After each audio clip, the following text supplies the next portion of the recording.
Welcome to Black and Gold Digital Edition, a behind-the-scenes look at your Pittsburgh Steelers.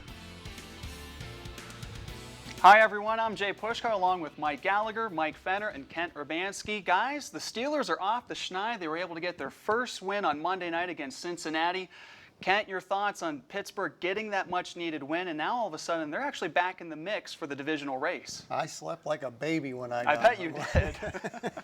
Wow, yeah, it was exciting. You know, it almost seemed like it turned the whole energy around from a week before getting that win. And boy, the day I really applaud the coaching staff, and I believe it was the running backs coach who brought up the Wildcat formations, and what a good way. What about the fact that some people are complaining about it? I'm not, you know, because Tom Brady has made a living running that kind of ball, you know, short passing and given what they're, you know, giving them. So, and they have versatile backs to do it. Right. Are you going to get away with that every week? I don't think so. Maybe some small versions of it here and there. But I think they caught the Bengals off guard with it. Mike, you were down at the game as well, and just your overall impressions, and just is the energy different now that they got off the schneid and they got that first one? Huge sigh of relief. Deep breaths, breaths, no more panic button, and like you guys talked about, now it's a whole new season, and you know we could be talking about a completely different narrative even a week from today if it's able to be, you know, 2 straight wins in the division to pull yourself back in it. But yeah, these guys are right back in it, right back in the thick of things, and you can just see the confidence, especially on the defensive side of the ball. Obviously, talk about the way, you know, Pittsburgh ran the ball, but on defense, these guys, I feel like, really feel like they're hitting their stride right now. And Mike, Cam Hayward was terrific against that Cincinnati front line. Well, you and I had discussions about this, and I saw him getting tapes. I don't know, was that first or second quarter when he left? I saw it up on the big screen with a quad injury, and they're wrapping him, you know, thinking he's done, and I thought he was. And then he's getting sacks. Wait a minute, that's a guy they just put as questionable to return up on the screen, and he's out there. And I made this point talking earlier too. You know how you get those times offensively and defensively where the offense is struggling and you say, oh my gosh, you got to give the defense a break, give them a chance to get off the field. You had the sense that this defense couldn't wait to get back on the field. They were licking their chops. They really wanted to. They wanted to be out there, and it just set the tone for the entire night. Totally overmatched that offensive line from Cincinnati. They had no answer for that defensive pass rush, and Andy Dalton took a beating in that game. Boy, was he was taking some hard hits, blindside hits, and kind of felt bad for the guy a little bit. You know? He's a good guy. Yeah, he is. He's a good guy. We were walking out of the tunnel before the game, and he came up behind us, and he just started chatting with us, you know, as he's walking out to play Monday Night Football.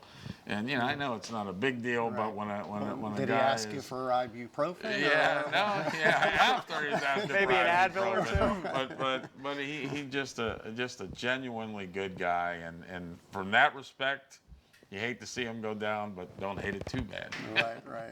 Well, guys, before we start talking about the Ravens, there was also a special weekend for a lot of the past Steeler greats. And just what is it like for that organization to have a Ring of Honor, or in this case, a Hall of Honor, and just be able to celebrate the past and some of the great players and coaches of the Steelers organization? Mike, you were down there and kind of taking in some of those festivities as well. Yeah, we got to see guys like Hines Ward, Bill Cowher of this last previous era, you know, Super Bowl champions. Larry Brown, a legend in his own right as well. Really cool to see, you know, obviously the fans really drawn to these kind of guys, and it just brings back so much nostalgia when you think about all the things that those guys accomplished in those settings, wearing the black and gold. It means something extra special when you get to celebrate guys like this. I know let me butt in before you, Kent, because when seeing Hines and Cowher, I think about you, and I may joke about this, but I mean, you were there recording some of these moments that we're now putting into a Hall of Honor. It's got to be just like rewinding your own life. And I even had like a one-on-one with Cowher, because I just wanted to ask him. I said, look, at the end of Super Bowl 30, when everyone was walking off the field for a loss, and I'm walking up the tunnel. You were just talking about walking up the tunnel with Andy Dalton. Well, Cowher was right by me, and his family were coming down, and his daughter, young at the time, in tears, crying, and he stopped. And he turned to her and he's like, puts his arm around her. He said, hey, it's all right. You win some, you lose some, you know. And then to see that moment, I remembered that then 10 years later, after the Super Bowl 40 victory, they were all on the field with him to celebrate in tears of joy. Yeah. So to be there for both of those, and I asked him about it, he remembered it, had a great response, and then in the same game to get the double reverse and the touchdown pass to Hines Ward at Super Bowl 40 when he got the MVP. I was there for that as well. So and special. that Super Bowl clip, NFL Films did a great job encapsulating, that Super Bowl 30 game. Right. And it was just a great moment where you see it when the highest of highs of winning a championship, but Right. the lowest of lows, and the way he handled that, Right. so much expectation on the Yeah. fan base Yeah. himself, Build up, man. and to pass that knowledge on to his children who have Right. now grown and Yeah. are successful in their ways Yeah. too. So it had to have been great to just kind of reminisce in those moments. Yeah, it was great, and he even said that. He said, "Yeah," I said that had to be surreal for you to experience that 10 years later. And just the whole thing. And going back to this game Monday night, what a difference in the world when your team's winning. Yeah. Oh, Just yeah. your whole week goes Yeah. better.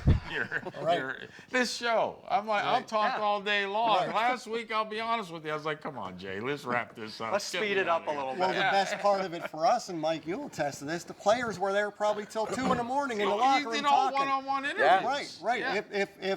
If they lose, they're out of there before we even get in there, right? Now, that Yeah, wasn't sure. the case on Wednesday, Right. though. Wednesday was a little bit different for you. Yeah, a little bit thin in the locker room, but that's okay. Yeah, after a game, though, I mean, those guys, everyone wants to talk about how well Right. they did, and whole different atmosphere, no doubt. Guys, we don't want to get too far ahead of ourselves, but if Cleveland goes on the road, loses to San Francisco, Pittsburgh takes care of business with Baltimore, all of a sudden you have a 3-team race, everyone's at 2 and 3, and it's hard to believe, but Right. they're starting from scratch all over again going into week 6. So And the they fact, beat 2-0 in the division. right. So now that they're going up against Baltimore, the biggest concern I'm noticing is the running game. Just Right. they're not generating a lot, but Right. Cleveland had great success against Nick Baltimore Chubb last ran week. for over 160 yards against them Yeah. the week before, so I'm looking for the Steelers to be able to run the ball on the Ravens. But the big test for them is you're not playing immobile Andy Dalton. This is Lamar Jackson, and the guy can come in and he can run. And what frightens me about him is the 3rd and longs. They're coming Right. in with those 5-man pass rushes, and he takes But off. based on that, we're talking about the change in narrative, the change in emotion, the change in the way things feel. If this defense can come up with another A-plus game, You have to. now you start really thinking, okay, this. Who needs this game because more, the look at this offense or the defense? We're expecting this defense to be that defense, Right, right. the defense that we want to get on the field because Right. we enjoy watching them so Because much. I think, with the offense, we have Mason Rudolph at quarterback, young, inexperienced. They've bolstered that defense to play A-plus football, and they have to step up and do it to keep that offense. And to on do it the against right. Baltimore might show some signs that, okay, this is who this defense Right. is Thank going goodness to be. this game's at home. I'm really glad it's a Yeah. home game. It makes a huge difference. If this game was at Baltimore, boy, I don't know if they go down there and win that, but I like their chances here. Mike, who needs it more, the offense or the defense? I mean, it seems like the defense really has to shine in this game and then let the offense pick up where they need to, or is it the other way around? Both have a lot to prove, I think, after building off that Monday night performance, but the defense is more to worry about, I think, because you're going to have a much improved offensive line play with Baltimore. It's the #1 rushing attack in the NFL right now by yardage. It's also the #1 attack by total yardage in the league. It's going to be a lot different than facing the Bengals Right. front.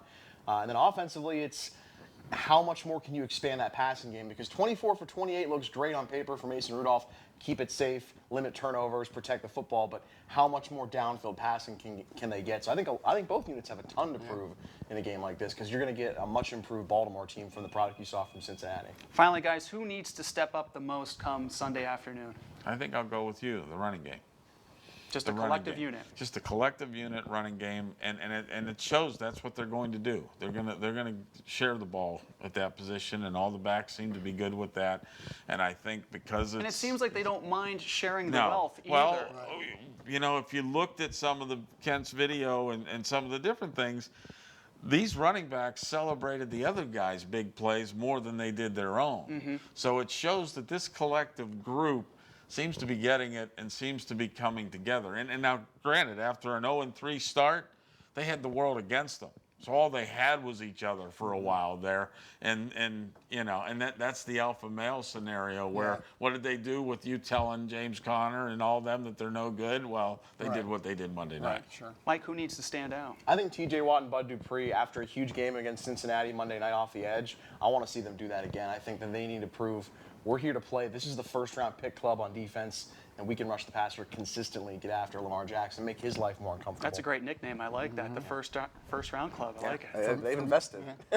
For me, it's the coaching staff. Once again, put the playmakers in position to make plays, offense and defense. Hard to believe Juju Smith-Schuster, only 4 targets, 3 catches, 15 yards, and they win going away. James Washington on the field for 90% of the snaps, not 1 catch. Yeah. Can you imagine those couple numbers coming out with a 24-point going away, never in doubt win? I mean, Oh, what could be come Sunday afternoon. We're going to find out, right? Should be a good one. It always is. It usually comes down to one score or one drive. Right, So these teams battle. Like that could be. So we've got the first round. What'd you call it? The first round club. The first round club. I like it. Yeah. And we're the last call crew. I'm Mr. Irrelevant. That's what I'm going with. Well, on that note, we'll say goodbye. Enjoy the game on Sunday afternoon. For Ken Urbanski, Mike Fenner, and Mike Gallagher, I'm Jay Puskar. Have a great weekend, everybody. Good night, everybody. Thanks for watching. Join us again next week for Black and Gold Digital Edition.